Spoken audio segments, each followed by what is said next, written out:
Власта и опозицијата не се единствените политички противници на локалните избори. Очигледно е дека градоначалничката битка повеќе ќе се води меѓу довчерашните сопартици.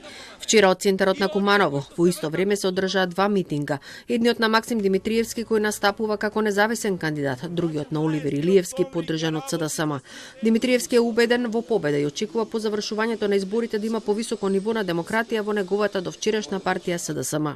Ако сакаме демократизација во државата, првенствено мора политичките субјекти да имаат поголемо и повисоко ниво на демократија и недозволиво е некои од субјектите, најголем дел, значи големите политички субјекти да наликуваат на акционерски друштва. Недозволиво е во демократски системи и политички субјекти одлуките да ги носат политбюроа составени од неколку луѓе, а потоа само да ги констатираат органите и телата на партијата или да ги наметнуваат своите ставови и мислења.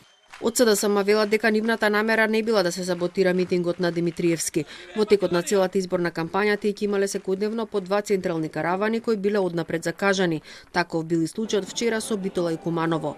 Но незадоволни има и во ВМРО-ДПМН. Жика Стојановски, кој 16 години раководи со општината Илинден, не ја доби поддршката од партијата за пети мандат. Довербата на граѓаните, исходот, резултатите од локалните избори ќе влијаат и во односите и во внатрепартиските, меѓутоа и генерално на локално ниво. Бидејќи локалната самоуправа и градоначалникот кој што е начело на локалната самоуправа секако треба и мора да соработува со централната власт. ВМРО-ДПМН не очекува промени на конгресот на партијата кој треба да се одржи во ноември.